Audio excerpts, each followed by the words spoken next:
As crises tornam os homens mais ricos. Então, se você quer ficar rico rapidamente, as crises são excelentes.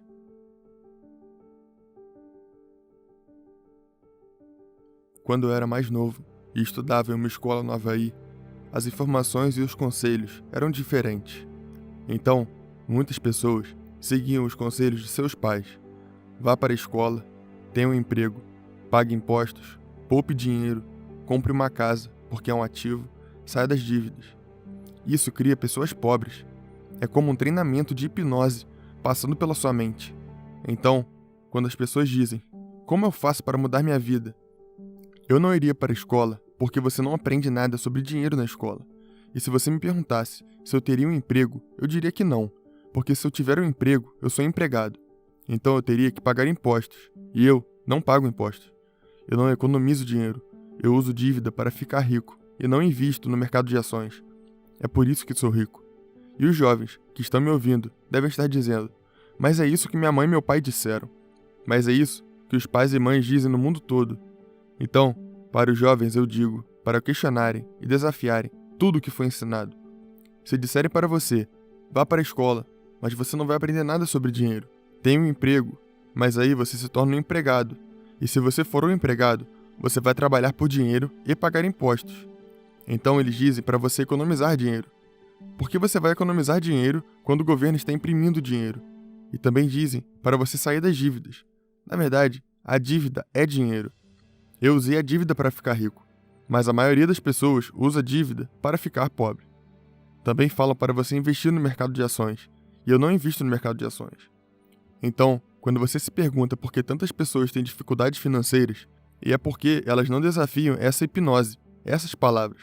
Vá para a escola, tenha um emprego, trabalhe duro, economize dinheiro, pague impostos. Até que você questione esse transe hipnótico, você não muda. Quando eu era criança, meu pai pobre dizia para eu ir para a escola, e meu pai rico dizia que isso era uma perda de tempo. Então, o jeito que meu pai rico me ensinava era apenas jogando banco imobiliário. 4 casas verdes, um hotel vermelho. Eu aprendi sobre dinheiro.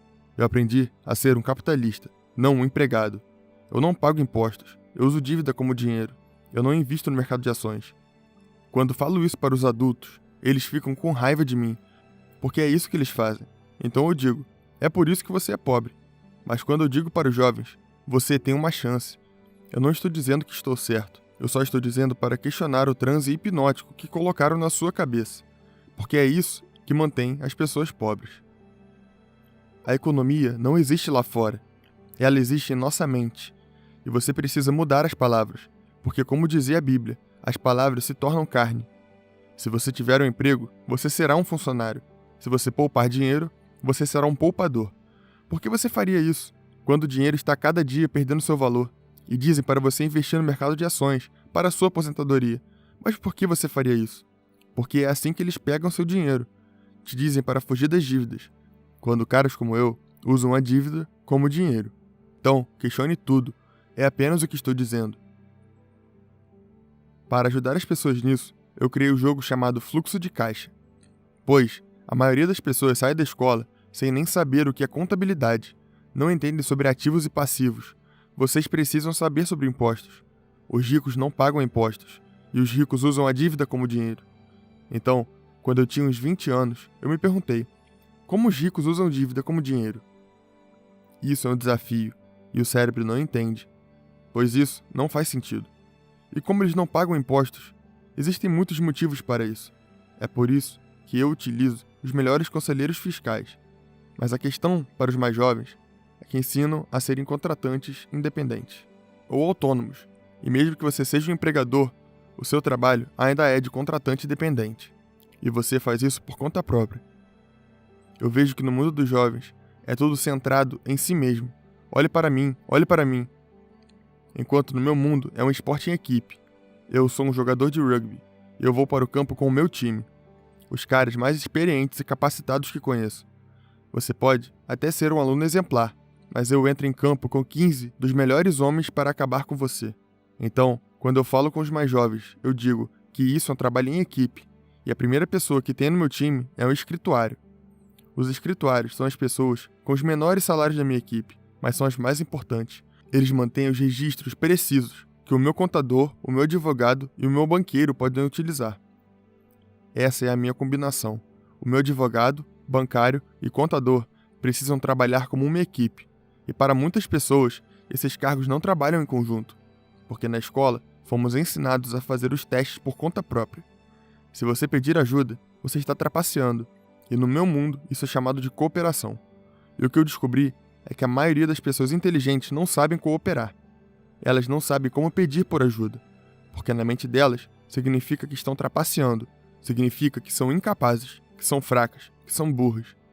Eu não tive esse problema, porque eu era burro na escola, então eu sempre pedia ajuda, mas os professores diziam que eu estava trapaceando.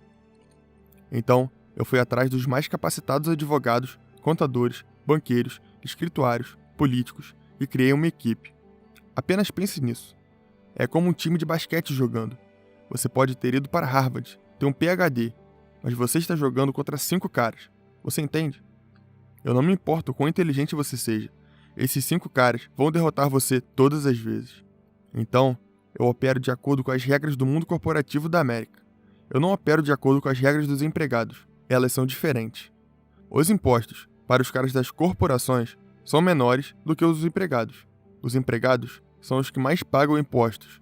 Caras como eu e o Donald Trump pagam 0. Você sabe, no meu livro Fake, eu falo sobre como o dólar se tornou dinheiro falso em 1971. Mas o problema são os professores falsos. Por que você iria escutar uma pessoa pobre falar sobre dinheiro? E esse era o meu pai pobre. Um homem muito bom, com PhD. Mas que fazia o mesmo discurso de ter um emprego, ir para a escola e pagar impostos. Ele tentava me hipnotizar. Mas ainda bem que eu tinha o pai rico, que me dizia: você tem que ser um idiota para seguir esses conselhos. Eu nunca uso meu dinheiro. Eu não preciso poupar dinheiro. Eu uso dívida 100% do tempo e não pago impostos. Então, eu fiz cursos sobre o mercado imobiliário, não porque eu gosto de imóveis, mas porque o mercado imobiliário se trata de dívidas e impostos. O dinheiro está barato agora. Por que você o pouparia? Por que você iria guardá-lo quando estão imprimindo? Deixa eu te perguntar uma coisa. Se você tivesse comprado uma passagem para o Titanic e soubesse que iria afundar, o que você faria? Eu me prepararia para sair dele o mais rápido possível.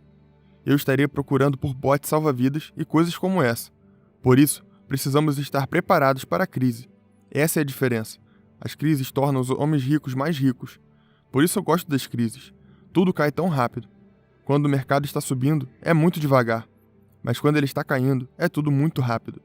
Então, se eu fosse mais jovem hoje, eu faria um curso de investimentos para operar quando o mercado estivesse caindo, porque você vai ficar rico rapidamente dessa forma. Eu fico muito empolgado quando há quedas, mas infelizmente a maioria das pessoas é destruída.